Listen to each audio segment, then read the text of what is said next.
அதாவது தமிழ்நாட்டில் எவ்வளவோ இடஒதுக்கீடுகள், இஸ்லாமியருக்கு இடஒதுக்கீடு, கிறிஸ்தவர்களுக்கு இடஒதுக்கீடு, அருந்ததியர்களுக்கு இடஒதுக்கீடு, எஸ்சி எஸ்டி மருத்துவ கல்விக்கு இடஒதுக்கீடு, இவ்வளவும் பெற்றுக் கொடுத்த மருத்துவர் ஐயா இந்த சொந்த சமூகத்துக்காக இடஒதுக்கீடு பெற்றுத்தர்றதுக்கு எவ்வளவு போராட்டங்கள், எவ்வளோ தியாகங்கள், எவ்வளோ சிறைவாசம், எவ்வளோ உயிரிழப்புகள், எவ்வளோ அழுத்தங்கள்.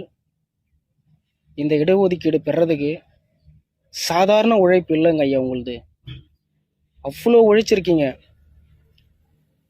இவ்வளோ இழந்து தான் நமக்கு இந்த 10.5 எடப்பாடியார் அவர்கள் கொடுத்தாரு. ஆனால் இப்படி போராடி வாங்கின இந்த இடஒதுக்கீட்டை சசிகலா சின்னம்மா அவர்கள் கேஸை போட்டு வழக்கு போட்டு இந்த இடஒதுக்கீட்டை ரத்து பண்ணாங்க. ஆனால் நீங்கள் அவங்களா கூடவே கூட்டணி வைக்கிறீங்க. அப்போ என்ன ஐயா உங்கள் கொள்கை?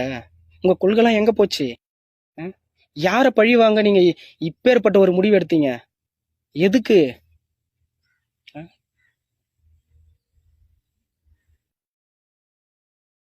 ஏன் ஐயா இப்படி பண்ணுறீங்க? சின்னம்மா, பெரியம்மா, நடு அம்மா, ஆயாம்மான்னு எதுக்கு ஐயா? என்ன கட்சி அது? ஆயா காயா மூயா கசிகையாவா? என்ன கட்சினே தெரில அது. நீங்கள் வேற ஐயா பாசறை மக்கள் கட்சின்னு வேற. எதுக்கு ஐயா இதெல்லாம்? இந்தியாவிலேயே பெரும் மூத்த அரசியல் தலைவர் ஐயா நீங்கள். எங்களுக்கெல்லாம் காட்ஃபாதர். தமிழ்நாட்டுக்கு நீங்கள் காட்ஃபாதர் ஐயா.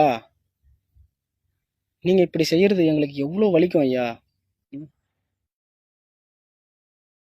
ஐயா, எவ்வளவோ இந்த சமூகத்துக்கு, இந்த மக்களுக்கு, இந்த நாட்டுக்காக நீங்கள் உழைச்சிட்டீங்க. போதும், ஓய்விடுங்க. இனியும் நீங்கள் எங்களுக்காக கஷ்டப்பட வேணாம் ஐயா.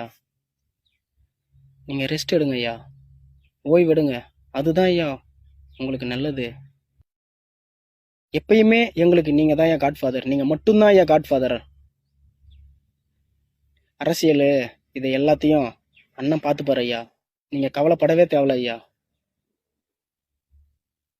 நன்றி.